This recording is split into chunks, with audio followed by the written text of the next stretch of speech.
Então hoje nós vamos estudar sobre o maior problema da humanidade. Dona Inês, qual a senhora acha que é o maior problema da humanidade? Tanta coisa que eu acho que é o maior problema da humanidade. Muita coisa ruim acontecendo, né?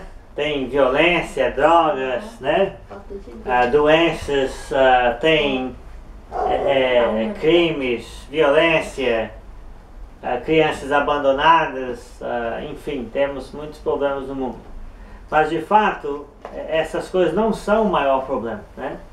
O maior problema não é o tráfico de drogas, ou as crianças abandonadas, ou a injustiça social, ou os crimes, mas essas coisas, na verdade, são consequências do maior problema da humanidade, que é o pecado, né? Então o pecado é o maior problema da humanidade. Quando a pessoa está atacando, né, essas coisas, cada uma em particular que eu falei, eles estão atacando os efeitos do pecado. A causa é o pecado. A causa é o afastamento do homem, né, da vontade soberana de Deus. Então o pecado é o maior problema da humanidade. Quando as pessoas estão tentando resolver todos os problemas da sociedade, mas sem voltar-se para o lado espiritual do ser humano, então vai acabar que não vai resolver nada, porque vão estar trabalhando nas folhas e não na raiz do problema. Então o pecado é sim o maior problema da humanidade. O pecado é o nosso maior problema individual, social e universal. Pare para pensar um pouco como seria o nosso mundo se cada ser humano, cada habitante do planeta Terra resolvesse viver uma vida mais próximo da vontade de Deus quanto possível. Como você acha que seria esse mundo? Perfeito. Seria uma maravilha. Seria um pedaço do céu aqui na Terra, né? Então, mas infelizmente acontece exatamente o contrário, não é isso? Então o pecado é o maior problema da humanidade, tá? Então a Bíblia fala do pecado, né? E o pecado então é um tema central na Bíblia, tá? Então se as pessoas estão indo nas denominações religiosas, mas elas não estão ouvindo a verdade sobre o pecado. Elas estão ouvindo que os problemas que elas têm é por causa, a culpa é de terceiros. É o mal olhado, é a inveja, né? É a maldição hereditária, ou é um trabalho de macumba que alguém fez para você, e que a pessoa pegou isso aí, agora ele vai na denominação para tirar como um antídoto, né, para solucionar aquilo. Na verdade, as denominações estão, né, tirando do homem a sua responsabilidade perante Deus, quando não ensina para cada indivíduo que o maior problema é o pecado, né? Às vezes acontece alguma coisa, né, e a pessoa fala assim, não, é porque você não está dando o dízimo mais, né? Por isso que as coisas ruins, né? E o problema não é esse, o problema é sempre o pecado. Então o pecado é o maior problema da humanidade. Nosso maior problema individual, social e universal. Então as coisas só começam a mudar quando o homem muda por dentro. Quando ele muda por dentro, então as coisas em seu redor começam a melhorar. Amém? Então o cristianismo não veio promover uma revolução social, uma revolução na sociedade. Nós sabemos que no primeiro século havia até escravidão, onde um cristão podia ter um escravo, mas esse escravo também podia se tornar um cristão. Está vendo? Então o cristianismo não começa com uma revolução social, né, mas começa com a revolução espiritual. quando cada indivíduo vai mudando, seja ele quem for, então ele vai se conformando mais à vontade de Deus e automaticamente aquela sociedade vai se tornando mais justa. Amém? Então é isso. Então o cristianismo ele não vai na superfície, ele vai no âmago do problema. O problema é o pecado. Então logo no começo da Bíblia, em Gênesis capítulo 3, né, Deus nos revela como aconteceu o primeiro pecado, né? Adão e Eva no jardim, a árvore do bem e do mal, proibido de comer, né? A árvore do conhecimento do bem e do mal, né? E a árvore da vida estava lá também à disposição deles. Então entrou Satanás na história, que se transfigurou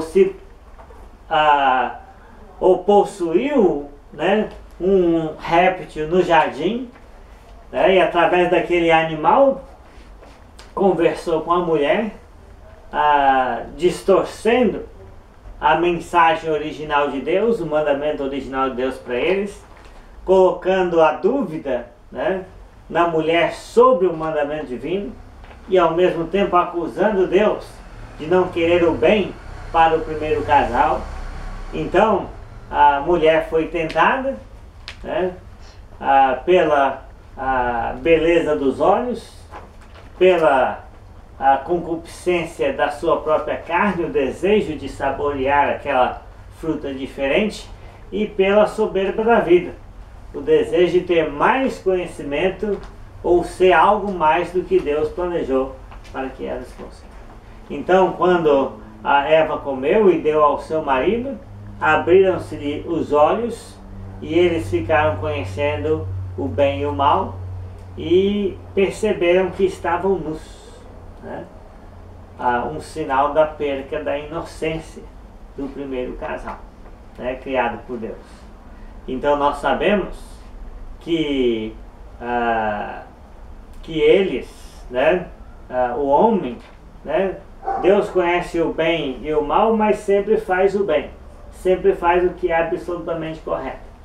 E a humanidade, desde que conhece o bem e o mal, a sua tendência sempre tem sido para o mal. Nós sabemos que Deus, né, foi conversar com eles por entre as árvores do jardim e perguntou ao homem, né, onde ele estava, e o homem disse que estava com medo, né, e se escondeu de Deus porque estava nu. Então o pecado começa a trazer, né, essa dificuldade do homem encarar Deus por causa da culpa, do medo e da vergonha. Então o pecado não traz nada de bom, né, para nós, só traz o medo de Deus, a culpa, a vergonha e trouxe as roupas, né, também. E Deus então disse: você comeu da árvore que eu te ordenei não comesses? E infelizmente a resposta de Adão não foi uma confissão, um arrependimento, né, uma humilhação perante Deus. Não, ele se justificou colocando a culpa na mulher que Deus lhe havia dado como um presente, dizendo: a mulher que tu me deste, ela me deu da fruta e eu comi. E quando Deus pergunta para a mulher: mulher, o que é isso que fizeste? Então a mulher diz: a serpente me enganou e eu comi. Então a serpente olhou para trás, não tinha mais ninguém para quem jogar a culpa, né? Então a maldição começa com a serpente. Então, né, essa tendência do ser humano, né, de quê? De errar o alvo, de pecar, de não fazer a vontade de Deus, de ceder à sua própria tentação e à própria carne, e culpar quem? Culpar o outro ser humano, né? Nós sabemos que no Brasil existe muita gente que fala assim: eu não pago imposto porque o governo rouba, né? Então ele rouba porque o outro rouba, né? Né? Às vezes a pessoa, né, é violento com o outro porque o outro sem querer esbarrou nele, ou pisou no pé, ou alguma coisa aconteceu. Então o ser humano tem sempre essa tendência de dizer, né, que o outro é que é responsável pela mudança de comportamento dele. Isso não é bom, não é saudável, isso não resolve absolutamente nada dentro do ser humano. Mas quando o homem não encontra outro homem ou uma instituição humana para ele culpar, ele culpa o mundo espiritual, né? É a tentação, é o mal olhado, né? É o quebrante, né? É o feitiço, É o ser humano que é covarde. É o demônio, estava possuído, né? Tem É coragem muito de assumir comum o às próprio vezes, erro. né? É. Os líderes religiosos cometem pecados cabeludos e de repente diz que estava possuído, né?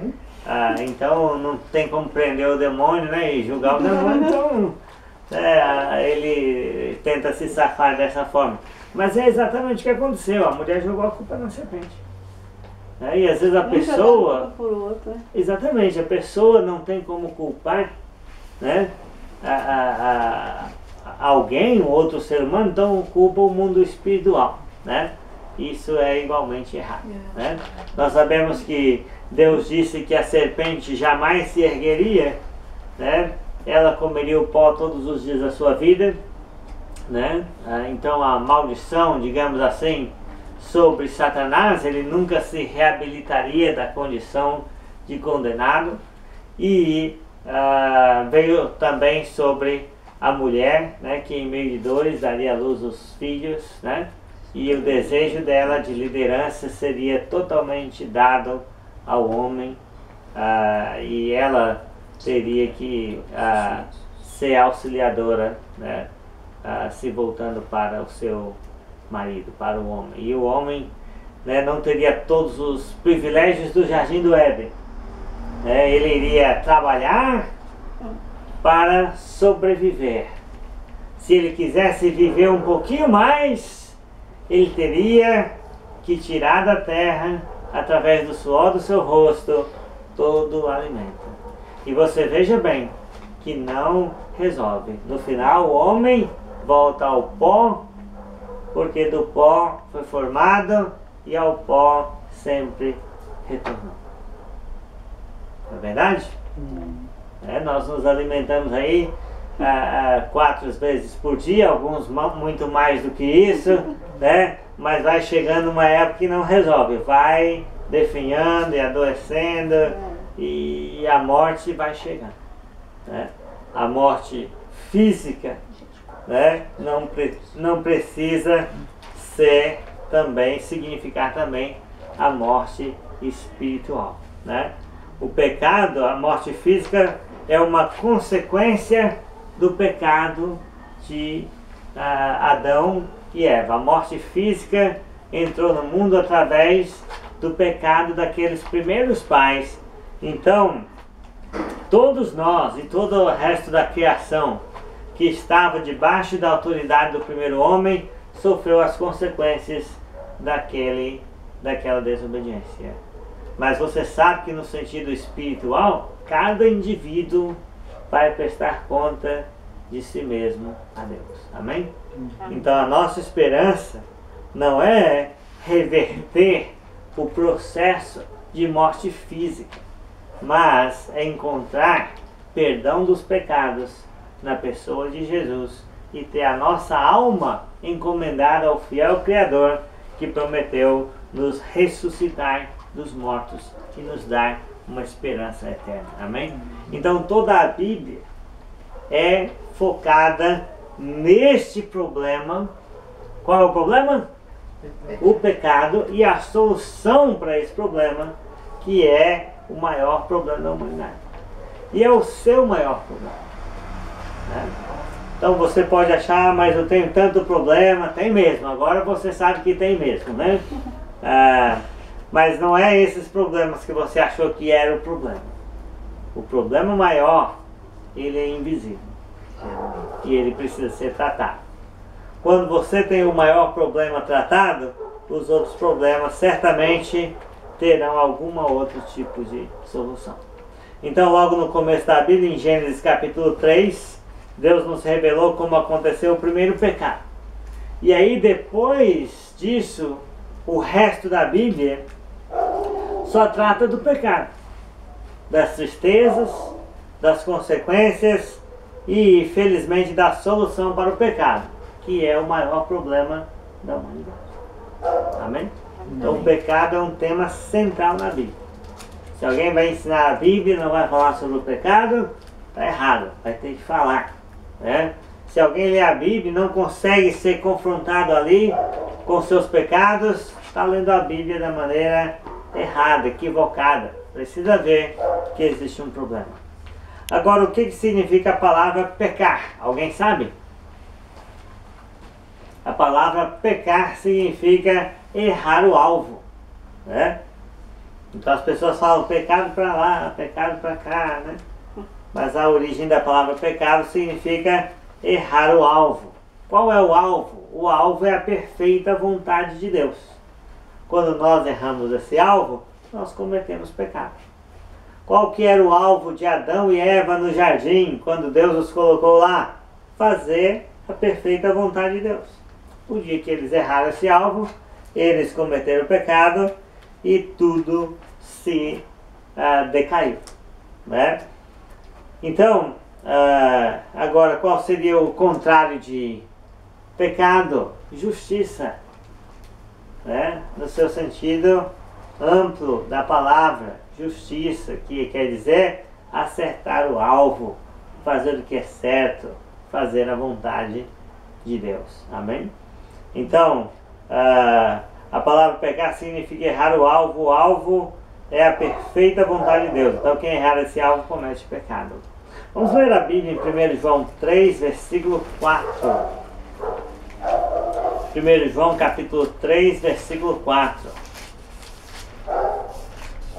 1 João 3, 4 diz: todo aquele que pratica o pecado também transgride a lei, porque o pecado é a transgressão da lei, né?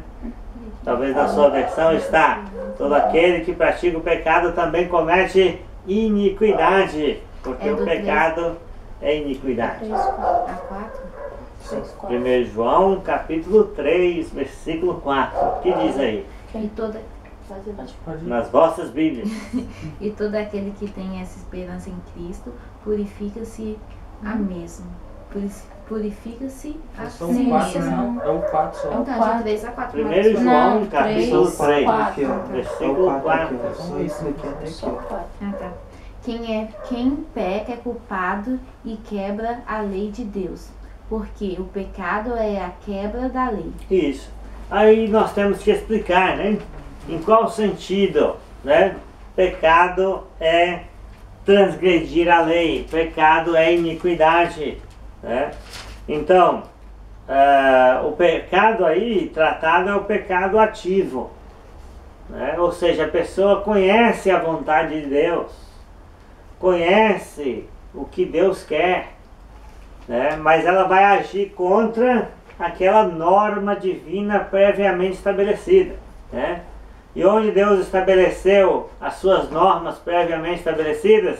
Bem, na palavra dele, né? E na consciência do próprio homem. Então, quando o homem transgride a lei, né? Da sua própria consciência, mentindo, matando, roubando, adulterando, né? Ou a Escritura, né? Que ele conhece para obedecer, mas mesmo conhecendo desobedece de propósito. Então o que ele está praticando? Né? Pecado. Em qual sentido? Pecado ativo.